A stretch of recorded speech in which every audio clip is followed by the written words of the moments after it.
Hello दोस्तों वैसे तो आप सब लोग ये जानते हैं कि हमारी दुनिया में बहुत सारे ऐसे देश हैं जो कि किसी भी दूसरे देश के लोगों को जो है रेस्ट्रिक्ट करते हैं आने के लिए। जैसे कि मान लीजिए एक बार के लिए कि जो पाकिस्तान है वो इंडियंस को आने नहीं देता है, बाकियों को आने देता है, वैसा कुछ। और रशिया यूक्रेन की जब वॉर हुई थी तब भी सारी यूरोपियन कंट्रीज थी, उन्होंने रशिया के लोगों को बैन कर दिया था और अब भी शायद कर ही रखा है।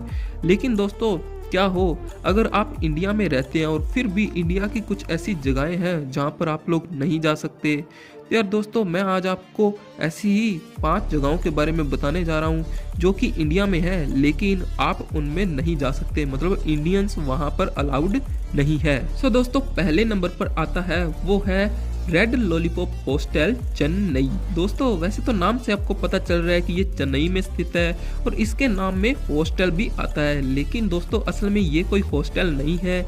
इसका नाम ऐसा इसलिए है क्योंकि इसका जो डिज़ाइन है अंदर से वो एक हॉस्टल की तरह है और असल में ये एक होटल है और काफ़ी बढ़िया होटल है। और इसकी जो पॉलिसी है वो है नो इंडियन पॉलिसी, यानी कि ये नो इंडियन पॉलिसी पर रन करता है, चलता है। ये होटल सिर्फ और सिर्फ बाहर से आने वाले लोगों के लिए ही ओपन है, यानी कि उन्हीं को अंदर आने दिया जाता है और इंडियंस यहाँ पर अलाउड नहीं है। तो यार मूव ऑन करते हैं हम नंबर 2 पर, जो कि है फॉरेनर्स ओनली बीचेस गोवा। दोस्तों वैसे तो गोवा में बहुत सारी बीचेस है जहाँ पर घूमने जाया जा सकता है, समुद्र के किनारे वहाँ पर मज़े किए जा सकते हैं। लेकिन दोस्तों जो हमारा इंडियन कल्चर है आप लोग जानते हैं वहाँ पर जो है बहुत ज़्यादा लिहाज किया जाता है कपड़ों का।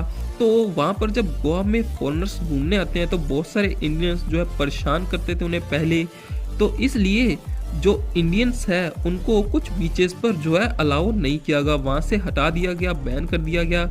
और कुछ बीचेस ऐसी हैं वहाँ पर जो कि सिर्फ और सिर्फ फॉरेनर्स के लिए अलाउ की गई हैं, ओनली वहाँ पर फॉरेनर्स आ सकते हैं, जिससे कि वो वहाँ पर बिना किसी इंडियन के डिस्टरबेंस के अपना आप को इंजॉय कर सकते हैं जिस तरह से वो इंजॉय करना चाहते हैं। तो दोस्तों अब हम बढ़ते हैं अपने नंबर 3 की तरफ, जो कि है नोबलिंका कैफे धर्मशाला। दोस्तों धर्मशाला एक काफ़ी शांत जगह है और वहाँ पर काफ़ी सारे कैफ़ेज हैं और नोबलिंका उन्हीं में से एक है।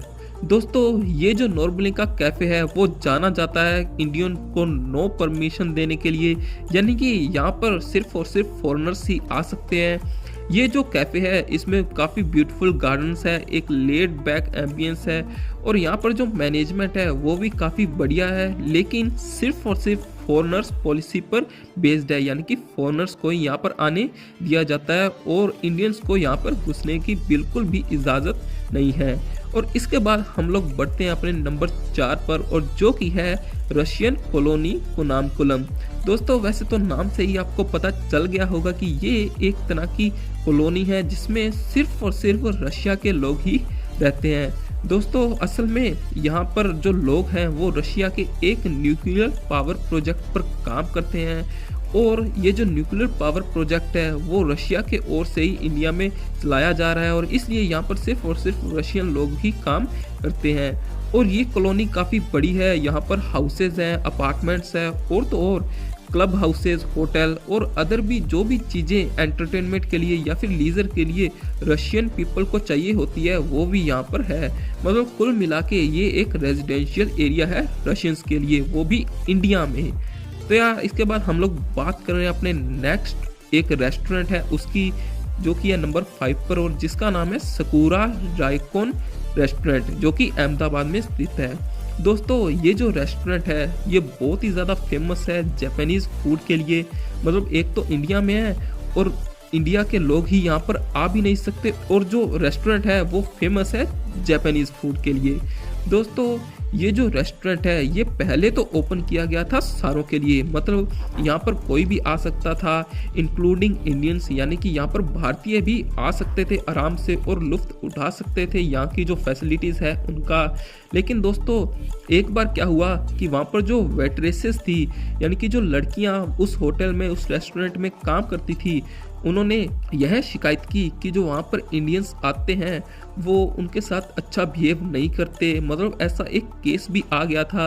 और उसके बाद क्या हुआ कि उस रेस्टोरेंट ने इंडियन पीपल को बैन कर दिया, यानी कि पूरी तरह से कोई भी वहाँ पर जो इंडियन लोग थे उनको बैन कर दिया गया और वहाँ पर अब कोई भी इंडियन नहीं जा सकता। ये रेस्टोरेंट भी अब पूरी तरह से फॉरेनर पॉलिसी पर चलता है।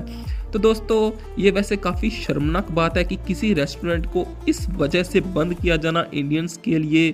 तो आपका इसके बारे में क्या कहना है, मुझे कमेंट सेक्शन में ज़रूर बताइएगा। बिल्कुल लाइक कीजिएगा, शेयर कीजिएगा, और अगर इसका अगला पार्ट देखना चाहते हैं तो उसके लिए मुझे ज़रूर बताइएगा। Thank for watching.